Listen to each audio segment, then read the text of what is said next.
1 Korintus 14:26 itulah satu-satunya ayat dalam Alkitab Perjanjian Baru yang menyatakan liturgi ibadah kita. Jelas sekali dikatakan, jadi bagaimana sekarang saudara-saudara, bila mana kamu berkumpul, hendaklah berapa orang? Baca Bapak, berapa orang? Tiap-tiap orang mempersembahkan sesuatu. Jadi kalau kita menurut ayat ini, semua ibadah gereja itu salah. Kenapa? Karena yang ngomong cuma 1-2 orang saja. Padahal dalam ibadah gereja Perjanjian Baru, tiap-tiap orang. Kenapa tiap-tiap orang? Karena kita ini anggota tubuh.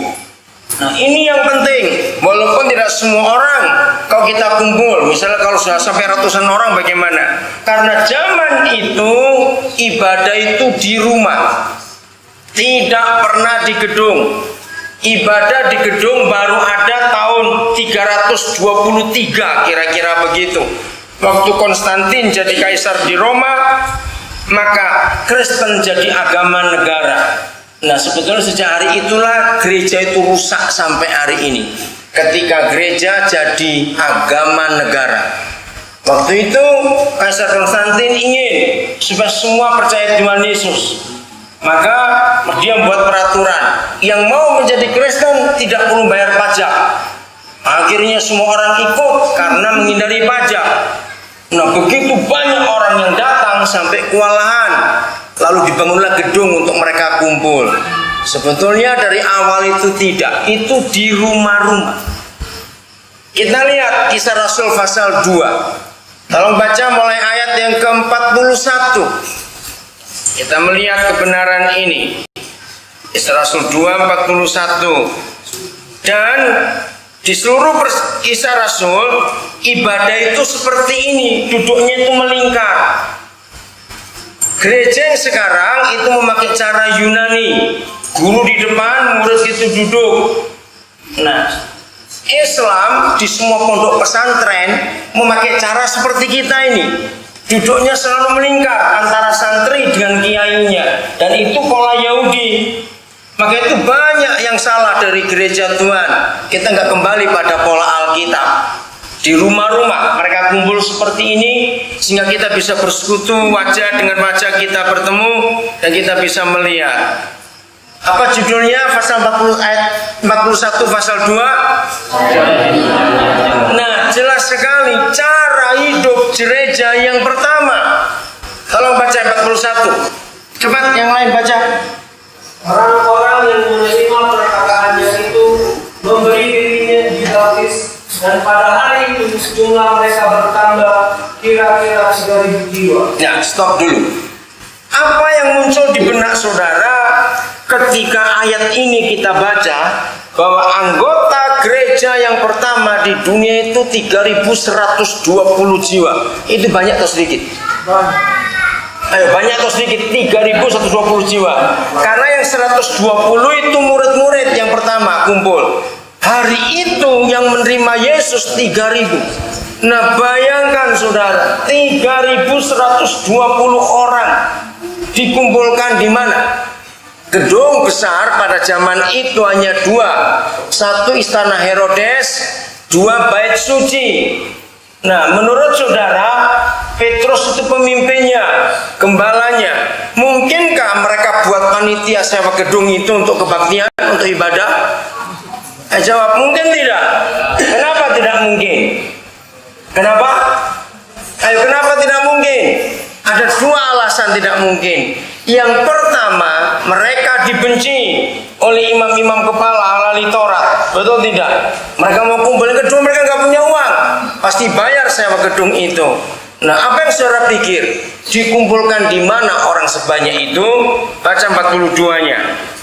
Mereka berkumpul dalam pengajaran rasul-rasul dan dalam persekutuan, dan mereka selalu berkumpul untuk memecahkan roti dan berdoa. Nah, 2 kata yang penting, bertekun dan selalu berkumpul.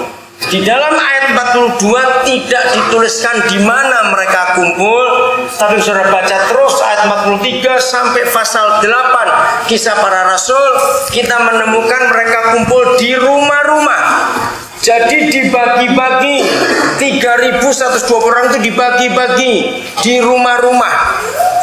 Mereka nggak buat ibadah secara gereja yang sekarang. Mereka itu kalau kumpul sambil makan. Jadi mereka bawa makanan dari rumah, mereka senang berkumpul karena mereka merasa senasib ya dengan orang-orang percaya itu. Jadi kompak sekali. Ibadah nggak pakai aturan, mesti jam berapa tidak. Kapan saja mereka mau kumpul, ayo. Sambil cerita, sambil minum, sambil makan. Pulangnya pun bebas. Siapa mau pulang dulu silakan. Yang penting mereka mendengar. Rasulnya baru 12 waktu itu. Yudas ganti Matias. Jadi 12 ini keliling ke rumah-rumah itu, menyampaikan apa yang mereka ingat yang Yesus pernah sampaikan. Jadi nggak ada yang khotbah, cuma bersaksi saja. Ayat 43. Maka ketakutanlah mereka semua. Ini yang di luar mereka ya. Kayak terus. Sedang Rasul itu mengadakan mukjizat dan tanda. Luar biasa penyertaan Tuhan karena firman itu. 44. Dan semua orang yang telah menjadi percaya tetap bersatu. Dan segala kepunyaan mereka adalah kepunyaan bersama. Nah ini yang luar biasa. Segala kepunyaan mereka, kepunyaan bersama, artinya mereka selalu membagi. Nggak ada yang merasa ini milikku, tidak. Maka ayat 45 berkata, dan selalu ada dari mereka yang menjual harta miliknya. Kalau mereka punya barang lebih, punya tanah yang lebih, mereka jual, uangnya mereka bagi. Lalu membagi-bagikannya kepada semua orang sesuai dengan keperluan masing-masing. 46.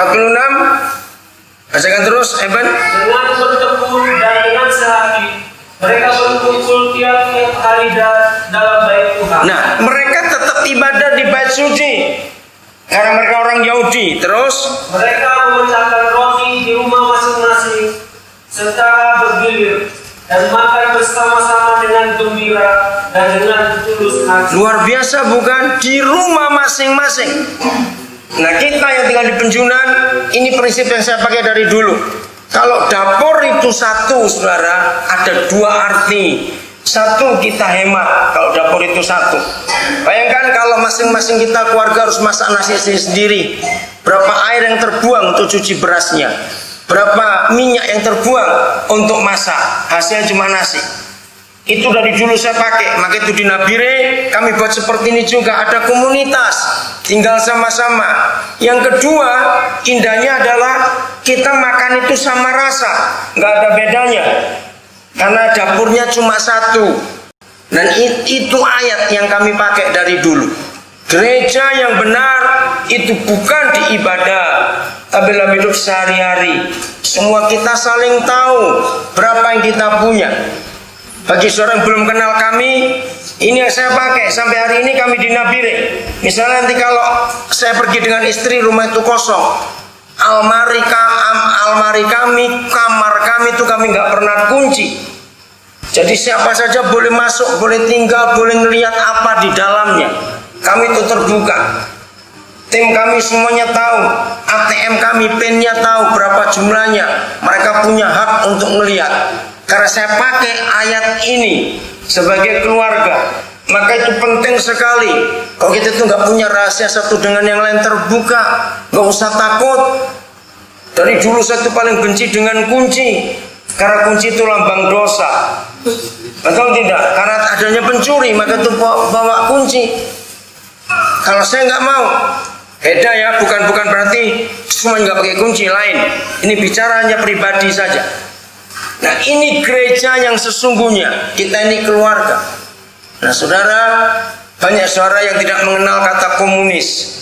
Tapi saya mau beritahu hari ini, kata komunis muncul di ayat ini. Dari awalnya komunis itu bukan jahat. Komunis itu ada orang Katolik nggak di sini? Ada yang Katolik? Pernah dengar kata komuni? Nah, komuni itu dari bahasa Yunani, dari bahasa Latin. Artinya persekutuan Yesus dengan manusia. Dalam bahasa Inggris Holy Communion artinya perjamuan kudus. Nah, kata komuni itu dari ayat ini bersekutu.